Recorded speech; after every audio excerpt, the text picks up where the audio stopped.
giờ ta kể quý vị một câu chuyện. 예, 오늘 이제 이야기를 하나 해드리죠. There is a Có một vị thiên đế rất quyền lực, very powerful, not không very cao đẳng high God, lắm, but the God, mà là thiên đế ở thiên God quốc. in God's kingdom. 예, The saint. Một vị thánh, một thiên đế, một thượng đế 신은 nhỏ. 아니었지만 어쨌든 신의 경지에 이른 그런 He has a lot of magical Ngài power. có nhiều thần thông. 그런 현인이 있었었는데 또 신통수라도 많았습니다. And one person Và một devoted người to thờ this phụng God vị thiên đế này required him, và cầu xin the vị thiên đế đầy lực powerful lượng God đó made him very giúp ông rich. trở nên rất giàu. So this God, Cho nên vị thiên because đế, this person, vì người này human person, worship him so thờ much phụng every Ngài day. mỗi So ngày rất this nhiều, God said, nên vị okay. thiên đế nói ok. 예, 그래서 그 사람이 그 신을 아주 열심히 그렇게 그 숭배했죠. 그래서 어느 날 그 사람에게 됐다. 그 신에게서 그 아주 인정을 받기를 원해서요. I will Ta make sẽ biến you người the thành richest người giàu person nhất in this trên đời. 예, 그래서 아주 이 세상에서 너를 최고로 부자로 만들어주겠다. 이렇게 말하기를 원했죠. So the human disciple, very, Người này very vô happy. cùng vui 그래서 sướng, 그렇게 rất mừng. 말하자 신이 말하자 그 제자인 인간은 굉장히 기뻐했어요. And Cứ then bái he lại keep bowing vị to thiên the đế. God. 예, 그래서 너 고마워서 계속 절을 했죠. 그 신에게.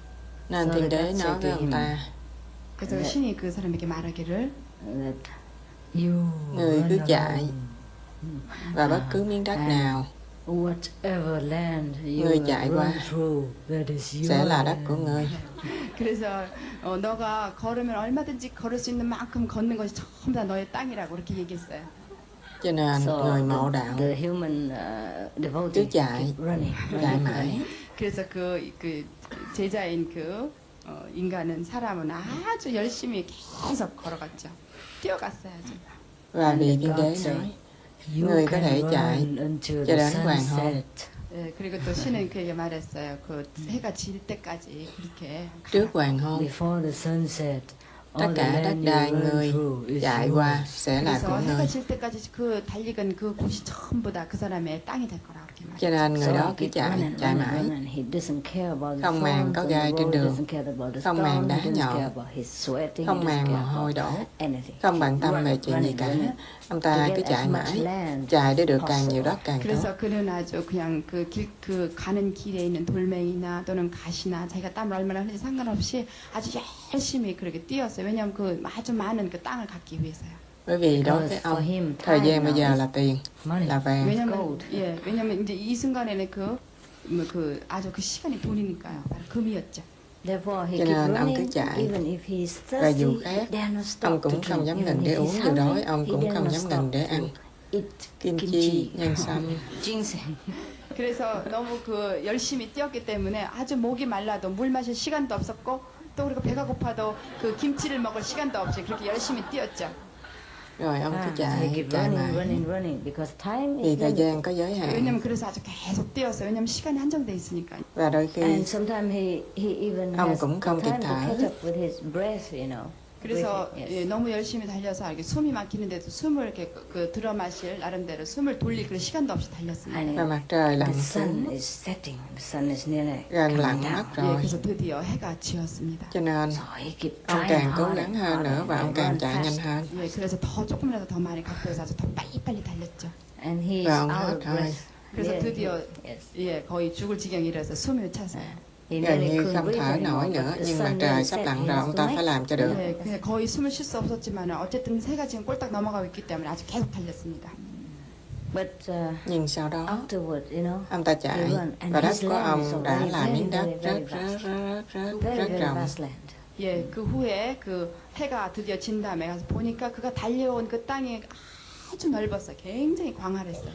Và chân của ông chảy máu, và thân thể của ông đầy mồ hôi, và thật sự kiệt sức. 그래서 보니까 그렇게 많이 달려왔기 때문에 발에서는 피가 났고 그리고 아주 완전히 몸은 지쳤고 그리고 아주 몸은 땀에 아주 가득 차 있었어요. Và tim ông ta gần hết rồi. 그리고 심장은 더 이상 뛰지 않게 되었죠. Nhưng ông cứ chạy.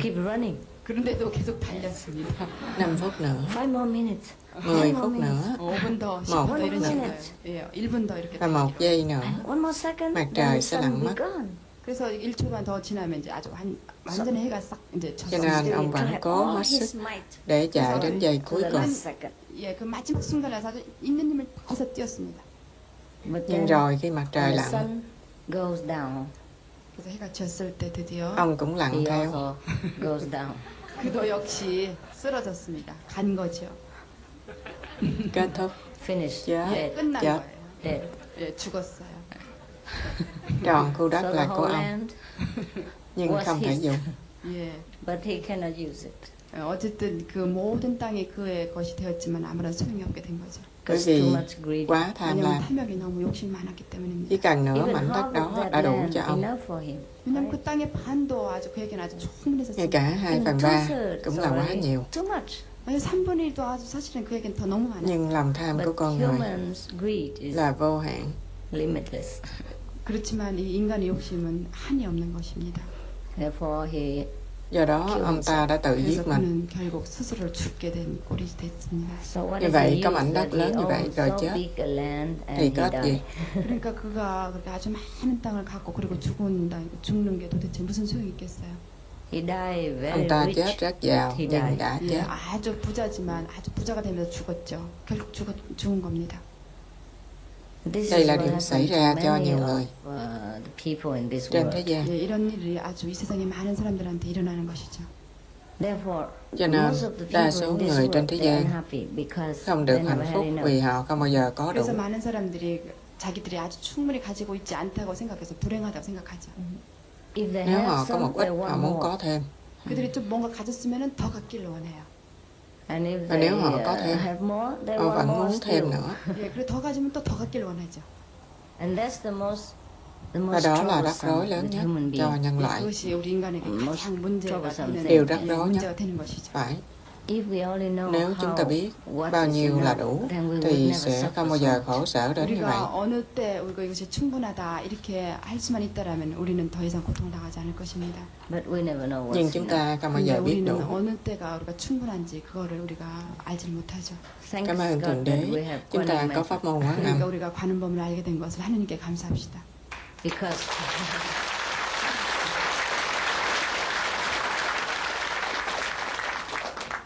Bởi then vì we sau know đó chúng ta 왜냐면, biết đủ. 예, 왜냐면 우리는 이제 충분하다는 것을 알았기 때문이죠. but Nhưng thật actually ra that đó is là vì chúng because ta we chưa never bao giờ had có enough. đủ. 그것은 또 사실은 또 그거는 우리가 그만큼 또 우리가 충분히 갖고 있지 않다는 걸 뜻하는 거예요.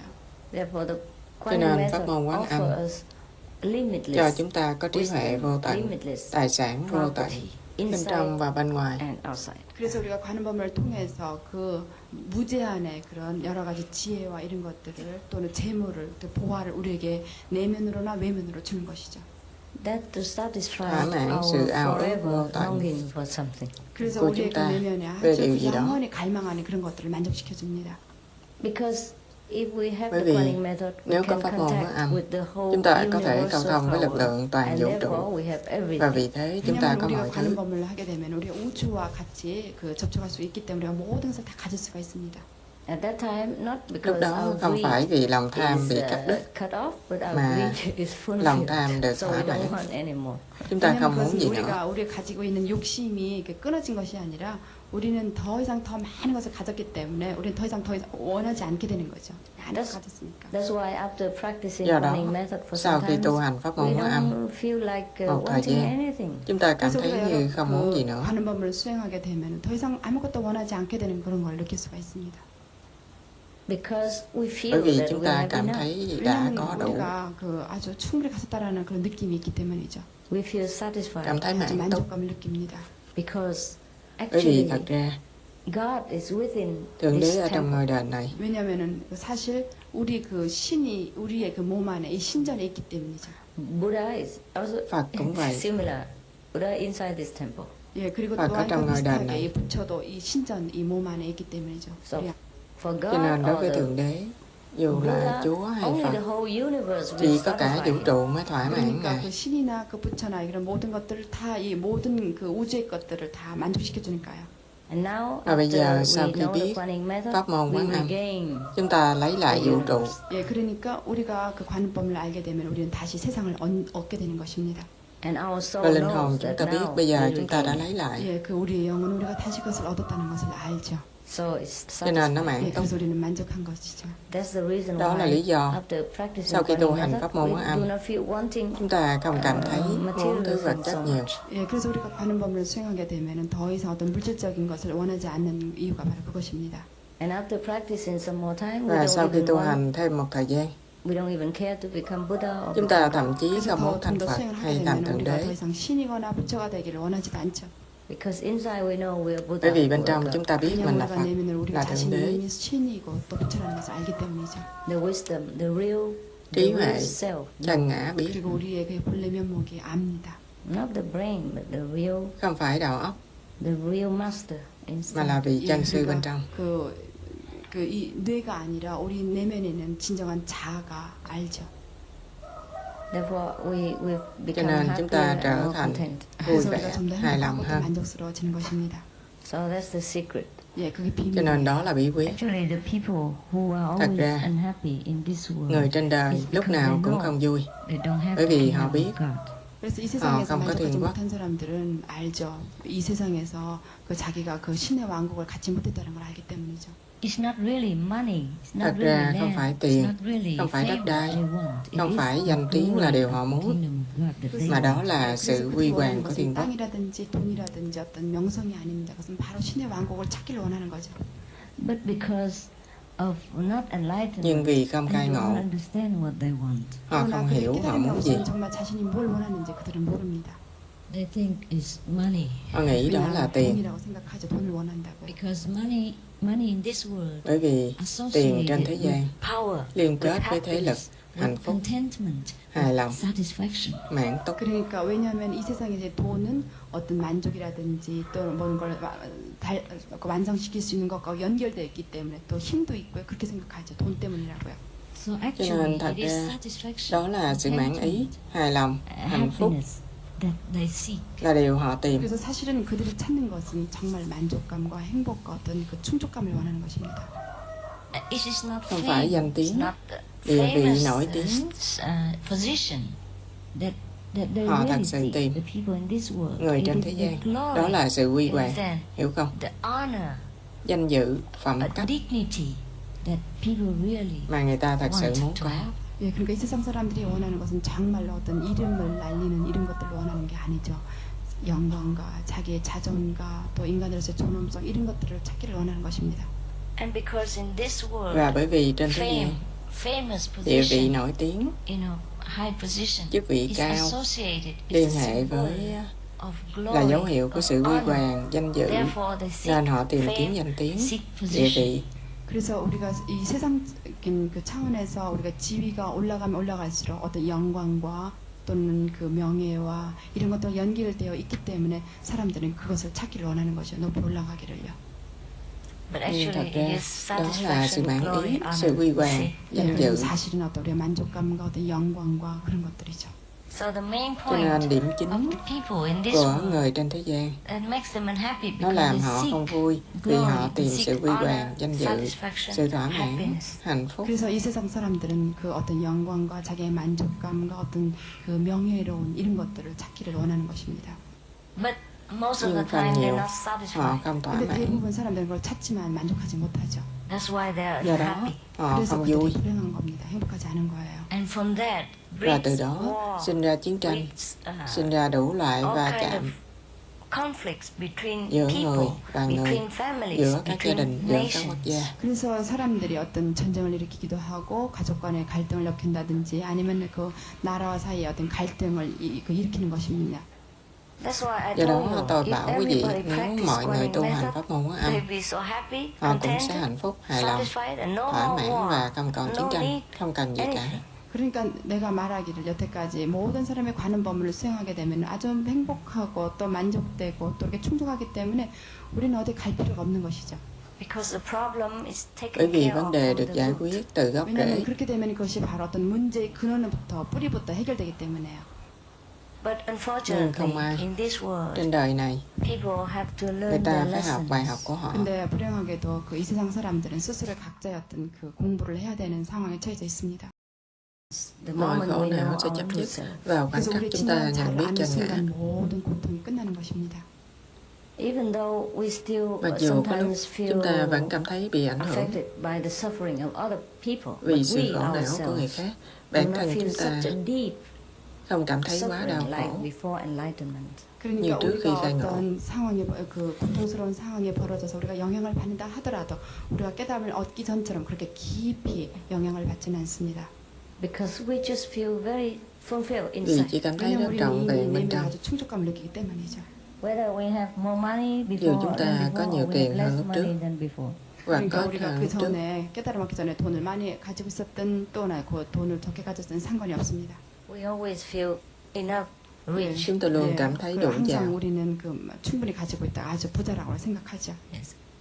So many people before they keep Nhiều người want to lúc trước earn more money. cứ muốn But after kiếm thêm nhiều tiền, initiation, thêm nhiều after nữa, knowing Quan nhưng Âm sau Method, khi tỏ tầm they ấn, don't care sau khi biết pháp môn của to anh, earn so họ much không like tha before. thiết kiếm tiền nhiều như 그러니까 trước. 그 전에 돈을 많이 벌고자 싶어하던 사람들도 관음법을 수행하고 나면은 돈을 그렇게 벌려고 하지 않죠. Yes.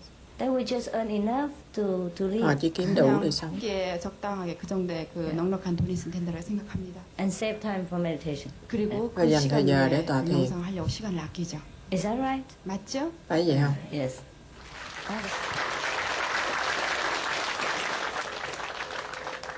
It is because 이것은 바로 now we Đó là vì realize bây there's giờ something chúng ta more nhận thức precious than money. có những 왜냐하면 thứ 우리가 이 quý hơn tiền. 순간부터 이 돈보다 더 귀중한 것이 있다는 걸 우리가 깨달았기 때문이야. We find the true Chúng ta happiness tìm được without hạnh money, phúc chân thật 그러니까 không 돈이 cần tiền. 없이도 우리는 아주 진전 행복을 찾는 걸 아는 거죠. without even a Thậm position chí in không the cần địa society. vị 어떤 사회에 trong xã 높은 hội. 지위가 없어도요.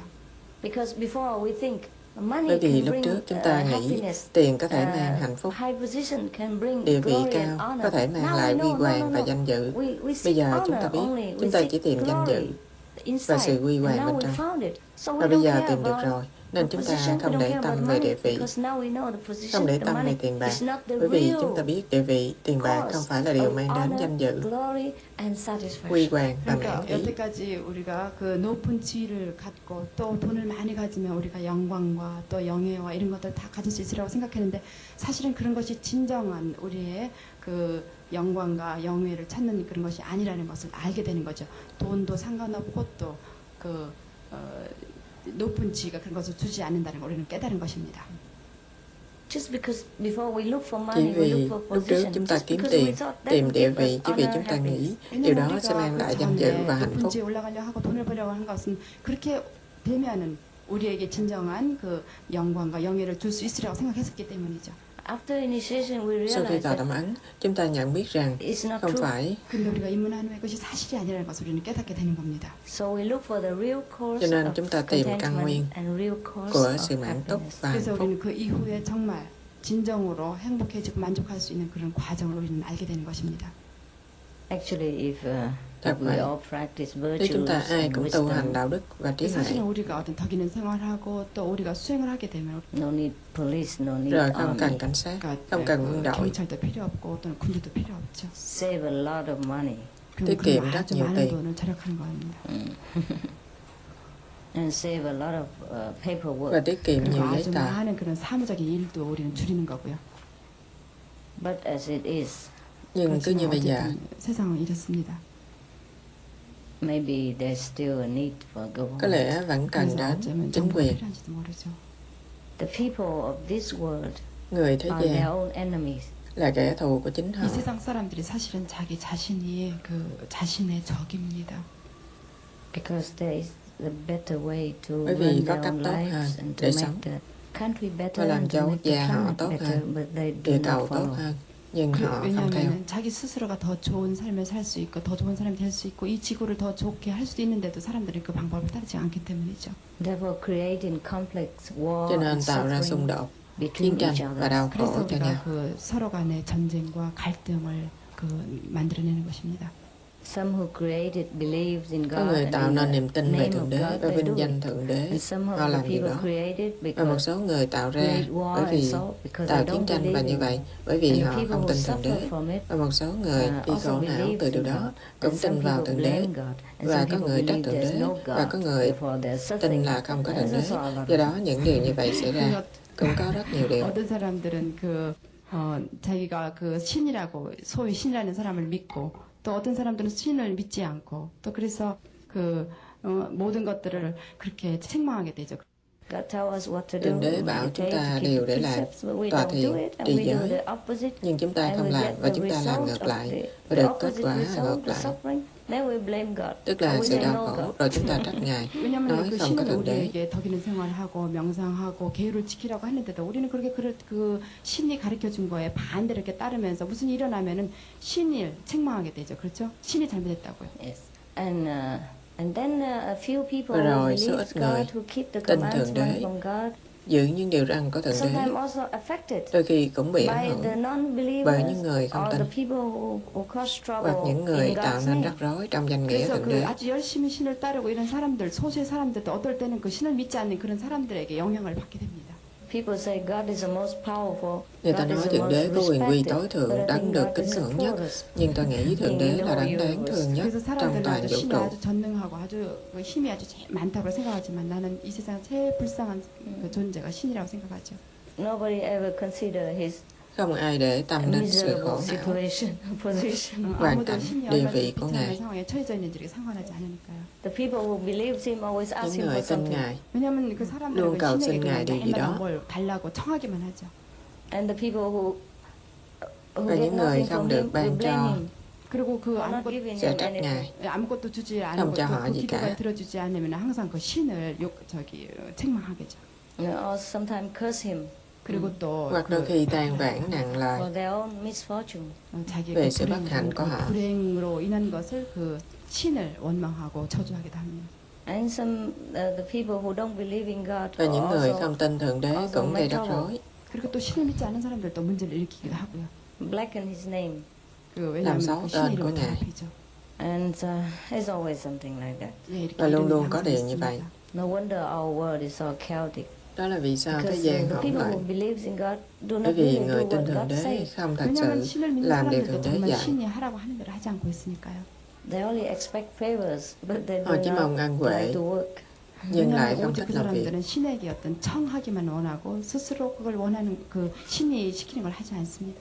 And then they blame God for not giving them. Rồi trách Thượng Đế 그리고 không 신이 ban cho 뭔가 họ. 들어주지 않았다고 신을 책망하죠. And the people who don't believe in God just Và tell người them, không tin Thượng Đế cứ you bảo say you họ, believe in God, thấy you không? pray to God, and also Anh you nói get anh tin nothing. Thượng Đế, anh cầu So Thượng there's Đế no God. và không được gì cả. 그래서 Vậy 옆에서 thì 또 không có 신 Thượng 믿지 Đế. 않는 사람 그거 봐라 너 이렇게 아무리 기도해도 들어주지 않지 그러니까 신이 없는 거다 이렇게 말합니다. So actually the people who believes in Cho God nên thật ra, but người not tin Thượng doing Đế God's will nhưng không làm also theo thiên ý non-believer. cũng là người 그래서 không tin. 사실은 그 신을 그 열심히 그 믿는다고 하는 사람들도 그 신의 그 뜻을 따르지 않고 계를 따르지 않으면 그는 무신론자랑 마찬가지입니다. So again, poor God. 그래서 Thượng 또 Đế 이렇게 thật đáng 불쌍한 thương. 그 신이죠. Only one God. Everybody attack Chỉ có him một Thượng different way. Đế, mọi người công kích Ngài 신은 trong nhiều cách 하나인데 khác 아주 nhau. 사람들이 모든 방향에서 신을 그렇게 공격합니다. We never consider him. We always Chúng ask ta không quan or tâm đến curse Ngài. or blame. luôn mong 그래서 cầu 우리 hay 신을 trách 한 번도 cứ. 이렇게 고려해보지 않고 생각해주지 않고 항상 욕하고 또 이름을 더럽히고 그리고 저주합니다. Very seldom we love God just to Rất love. hiếm khi chúng ta thường yêu Thượng 그냥 Đế, 그래서 우리가 신을 chỉ 사랑하기 để 위해서 thương yêu 신을 Ngài. 사랑하는 사람은 아주 드뭅니다. Love without wanting anything Thương in yêu không return. muốn gì hồi 한 đáp. 것도 보답을 원치 않으면서 신을 사랑하는 아주 그 드물죠. But we do. The 그렇지만 funny nhưng chúng ta là practitioners như should do vậy. that. 그러나 Người 우리 tu có 바람은 món ăn 순종이 nên làm như 그렇게 vậy. 합니다. That's why I ask you to meditate. 그래서 Don't 내가 ask for 여러분- Do đó anything. ta bảo quý vị hành 그래서 내가 thiền, không yêu 여러분들한테 cầu gì 그 khác. 명상하고 아무것도 그 달라고 원하지 말라고 이렇게 얘기하는 거죠. Because if you meditate, you become Bởi one vì with nếu hành God. thiền, Then quý you vị shouldn't đồng nhất ask thể với anything. Thượng You are Đế. God. Why Vậy should thì you không ask cần cầu yourself? xin You điều gì. just have what Quý you vị là have. Thượng Đế, 왜냐면 tại sao phải cầu bản thân điều gì? 여러분의 신과 quý vị có 하나라는 những gì mình có. 그것을 알게 되는데 신에게 도대체 뭘 달라는 거예요? 예. 아무것도 우리는 원하는 게 없게 되는 거죠. And if even there is a real God there, Và cho dù and có when Thượng you Đế sit thật there sự every ở day đó thinking of và quý vị Him, ngồi đó and you mỗi don't ngày want nghĩ đến anything, Ngài và wouldn't không He muốn give gì you cả, anything? Would He give không you? phải Ngài sẽ cho quý vị gì He sao? would. He Chẳng would lẽ give Ngài you không cho quý vị something. gì cả? 정말 Ngài chắc 여러분이 chắn sẽ 그 cho quý vị điều 진정한 gì 신이 đó. 있다고 생각하고 그에게 정말 원하기를 한다면 그가 뭘 안 주겠어요? 사실은 그는 뭔가 줍니다, 여러분에게. Sometimes we pray because Đôi we khi do chúng not ta believe cầu enough in vì God. không đủ 그래서 tin vào Thượng 우리가 Đế. 기도하지만 사실은 우리가 신을 정말로 이렇게 잘 믿지 않으면서 기도를 하기 Actually, 때문입니다. we do not believe in ourselves. Thật ra 그리고 chúng ta 그것은 không 바로 tin 우리 vào bản 자신을 thân. 사실은 믿지 않는 거나 마찬가지예요. Because if we know we are a Bởi virtuous vì nếu person, chúng ta biết a mình là God-loving người đạo person, đức then thương we yêu Thượng Đế, believe that God thì sẽ will tin Thượng Đế arrange everything for an us bài mọi according thứ to our tùy theo sự worthiness. xứng đáng So của we bản don't thân. have to ask for Cho anything. nên không cần 그러니까 phải 우리가 cầu điều 정말 gì 덕 cả. 있는 사람이고 뭔가 그 신을 아는 사람이라면 모든 것 상황이 이루어진 상황에 나를 위해서 나한테 필요한 것이라는 것을 필요해서 모든 것이 계획됐다는 걸 우리는 이해하게 되는 거죠. 그래서 더 이상 아무것도 원하지가 않습니다. But because sometimes our level is Nhưng not đôi so khi high, so vì we đẳng say cấp we chưa cao, pray for something. cho nên 그래서 chúng ta 우리는 cầu xin điều 항상 gì đó. 높은 그 수행의 그 단계에 이르지 않았기 때문에 그래서 신에게 뭔가 요청하고 그러는 거죠. Or we pray for somebody Chúng ta else, cầu cho người not for khác, ourselves. không phải cho bản 그리고 또 thân, 누군가 나 자신을 위해서가 아니면 또 다른 사람을 위해서 우리는 기도하게 되는 Hoping 거죠. that our sincerity hy vọng sự will thành tâm also help them. cũng sẽ giúp 그리고 họ, 그렇게 되면 우리의 어떤 그 신실함이 그들을 도와줄 수도 있습니다. Help them to awaken themselves and giúp help họ tự themselves. thức tỉnh. 네, 그 사람이 và giúp bản thân. 깨닫도록 우리는 도와줄 수가 있습니다. We have to Chúng do ta phải làm mọi things việc thích hợp accordingly, according hoàn to cảnh. situation. 그래서 우리가 모든 것을 할 때 그 상황에 맞춰서 행동해야만 합니다. Not always Không listen luôn lắng and then nghe, just do it rồi cứ làm blindly mù and in quáng every và circumstance. trong mọi hoàn cảnh. 그냥 듣고 그냥 아무렇지도 않게 그러니까 뭘 모르고 멍청하게 그냥 그대로 하면 안 됩니다. 어떤 상황에라도 똑같이 이렇게 하면 안 되죠. We have Chúng to ta be phải uyển flexible. chuyển, 예, 우리는 좀 더 융통성 있게 행동해야만 합니다. Yeah, understand? hiểu không? 이해하죠? Yes, yes, yes. Even the precept Ngay cả is giới luật flexible. cũng uyển chuyển. 이분 그 계율까지도 사실 융통성이 있습니다. The Buddha say Phật the nói, teaching is just like giáo the lý boat. như chiếc If thuyền. you cross the Khi qua river, sông you rồi, forget the boat. quên chiếc thuyền đi. 그렇게 말했죠. 이 배라는 것은 강을 건너가기 위한 거기 때문에 강을 건넌다면 배를 버려라 이렇게 말했어요. So Cho nên ngày xưa, long time ago, two monks có hai vị walked sư đi together, với nhau. and Và một one vị monk sư hold, took the giúp lady, một cô gái girl crying khóc on the bên bờ riverside sông, to carry her mang cô to ta the other sang bờ side bên of the kia. river. 그래서 그 강가에 두 스님이 있었어요. 근데 가서 보니까 그 강을 건너려고 그러는데 거기에 어떤 그 여자가 울고 있었어요. Because the 그래서 girl was too weak Vì and cô cannot gái quá walk yếu không across đi the được strong dòng river. sông luôn cuồn 왜냐면 cuộn. 그 여자가 아주 몸이 약했기 때문에 아주 그 강한 강물을 그 물살이 그 강에서 그 강을 건널 수가 없었어요. So the other monk Vị sư scolded kia mắng ông một long lúc time, lâu. one or một, two hai cây số kilometers sau đó, afterward, he keep Ông boiling ta over cứ it, giận then dữ, finally rồi he cuối said, cùng nói, why did you tại do sao ông that? làm You vậy? carried, you hold that Ông woman in bồng your arm. ông giữ cô 그래서 gái trong vòng tay. 스님 하나가 그 여자를 안아서 건네주었는데 한 2시간이나 몇 시간 동안 있다가 아무 말 없다가 그 다른 하나의 그 스님이 그 여자를 안아서 건너준 스님을 막 혼을 냈죠. 왜 감히 여자를 안고 그 강을 건너줬나 이렇게 말했어요. He said, I already left her Vị 2 sư nọ nói kilometers tôi đã để ago cô and you ta still 2 cây carry số her trước here. mà ông vẫn 그래서 còn 그 mang đến 여자 đây. 그 여자를 안고 건너준 스님이 말했어요. 아 어떻게 당신은 나는 이미 그 여자를 2km 전에 다 그 놓고 왔는데 아직도 그 여자를 데리고 왔는가? Yes. Because the monk who holds a woman Bởi don't vì feel vị there is sư a bồng cô woman. gái, 왜냐 그래서 그 không cảm thấy 여자를 có cô 아는 그 gái. 스님은 여자라고 느끼지 않고 안아서 강을 건너준 거죠. His compassion, his love lòng từ bi is nhân ái bigger của than ông the lớn feeling hơn of cảm xúc woman and man. 그래서 nam 그 nữ. 사람이 가지고 있는 그 스님이 가지고 있는 그 사랑과 그 자비심이 그 남자와 여자의 느끼는 어떤 감정이 그 이상의 것이었기 때문에 So he can do it. 그래서 그렇게 cho nên ông ta 안아서 làm được. 건너줄 수가 있었던 겁니다. He hold a woman, but he don't feel Ông it's a bồng cô woman. gái, It's only nhưng a không nghĩ weak đó là cô sentient gái, beings mà needing chỉ là help. một chúng sinh yếu đuối 그 cần 여자를 giúp đỡ. 안아서 강을 건너주었지만 여자라는 마음이 없이 오직 약하고 도움을 필요한 중생이라고 생각하고 강을 건너준 것입니다. So in that case, he did not Cho nên break the trong trường hợp precept. đó, 그런 ông ta không phạm 경우에는 그 giới. 스님은 그 계율을 어긴 게 아니죠. Because he already grow above the Bởi vì ông đã protection of vượt the trên precept. sự bảo 그 vệ 어떤 của giới luật. 계율의 그 보호를 이미 벗어난 것입니다. 그 높은 이상을 올라간 것이기 때문에. Just like when you Giống như plant a tree khi trồng small một like cây this, nhỏ you have thế to này, make a fence and you quý have vị to phải make a làm roof rào to làm cover the mái trees and để water che every cây. day. 이것은 và 마치 tưới nước 여러분이 mỗi 아주 ngày. 조그마한 그 묘목을 작은 어린 나무를 심을 때 옆에 이렇게 그 울타리 같이 이렇게 밭목을 해주고 또 이렇게 덮어주고 물을 매일 주는 것과 같습니다. But when the tree grow big, Nhưng khi kick the cây lớn fence lên, and kick the nó đẩy roof hàng and rào, grow up. đẩy mái No và need mọc lên, water, no mọc need lớn, nothing. không cần 근데 그 tưới nước 나무가 hay gì 점점 cả. 자라면 어떻게 돼요? 그 버팀목도 필요 없고 그 지붕 이렇게 엎어져서도 다 뚫고 더 크게 되는 거죠. 물도 필요 없고요. If the 자기 tree, 스스로 하는 거죠. if the tree keep Nếu growing cây cứ inside lớn the lên fence, trong he vòng never có hàng grow big. rào, 근데 그 sẽ không bao giờ 나무가 lớn được. 그 울타리 안에서 계속 있다라면 그 나무는 결코 클 수가 없습니다. The fence is for the tree, hàng not the rào tree là for the vì cây, fence. không phải 그러니까 cây 그 vì hàng 울타리라는 rào. 것은 나무를 위한 거지 그 나무가 울타리를 위해서 있는 게 아니죠. The precepts are to protect you. 그래서 giới luật là 기울이는 để 것은 bảo vệ quý 여러분을 vị. 보호하기 위해서 있는 것입니다. But you are more precious than the Nhưng quý precept. vị quý hơn 사실은 giới luật. 그래서 여러분은 계율보다 더 귀중한 존재입니다. Yes, you have to allow your Phải, love, your quý vị freedom, phải cho phép tình compassion thương, grow. sự tự do, 여러분, lòng từ bi của quý precept. vị vượt lên 그 trên giới 계율 luật. 이상으로 넘어서 그 여러분 자신이 가지고 있는 사랑과 자비심을 넓혀야만 합니다. So you have to use your wisdom. 여러분 quý vị phải dùng 지혜를 trí huệ. 사용해야만 합니다. If a woman sick and Nếu một phụ nữ bị helpless, bệnh, of course bất you lực, have to hold dĩ her and nhiên help her. quý But vị after phải that vòng cô và finish, giúp đỡ cô. 그래서 그 Nhưng sau 어떤 đó thì 여자가 sao? 정말 약하고 도움을 필요로 하고 병에 걸렸다면 도와줘야 되죠. 그렇지만 그것이 끝난 다음에 잊어버려요. only when she really needs and nobody else Chỉ helps her. khi cô ta cần 그래서 giúp 그 và 사람이 không ai 정말 khác 도움을 giúp cô 필요한데 ta. 아무도 도움해 줄 수가 없을 때 그렇게 하라는 뜻이죠. Yes. Otherwise, if somebody else help her, let Bằng it không, be. nếu có người 그렇지만 khác giúp 다른 사람 thì 도와줄 để 사람이 tự nhiên. 있으면 그냥 이렇게 도와주라고 내버려 두십시오. Yes, the precept is very Phải. good for you. Giới luật rất tốt 그 cho quý 계율은 vị. 여러분 자신이 아주 좋은 것입니다. But the Buddha teach the precept to Nhưng Phật protect the dạy people, giới luật so that là để bảo vệ protect con you, người, so that you grow bảo up, vệ you quý can vị, help other để quý people. vị lớn lên có 그렇죠. thể giúp 여러분에게 người khác. 계율을 가르치는 것은 여러분을 보호하기 위하는 것이죠. 여러분이 그것을 벗어나게 되면은 그 다음에 다른 사람을 도와줘야만 합니다. Not to sacrifice other people's Không phải life, để hy sinh thân not mạng to let của người other khác, people suffering, không phải để so người that you khác can đau keep your khổ, precept. để 그러니까 quý vị 여러분이 có thể 계율을 trì 지키기 위해서 giới. 다른 사람을 희생당하게 한다거나 아니면 고통당하게 해서는 안 되는 거죠. So that's the difference. 예, khác 그게 biệt 바로 là như vậy.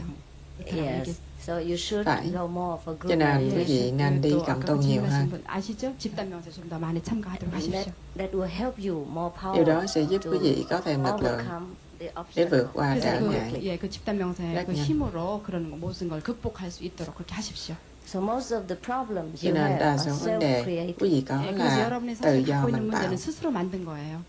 After initiation, if you Sau khi follow tạo the tâm ấn, precept, if you nếu giữ follow giới, the pure nếu giữ vegetarian trường diet, trai, thuần if chay, you rõ go to ràng, group meditation, you should have nếu no có đi cộng problem tu, whatsoever. quý vị sẽ 그러니까 không có vấn 입문한 đề gì 후에 cả. 계율을 지키고 명상을 하고 그리고 집단 명상에 가게 되면 여러분 아무런 문제가 없을 거예요.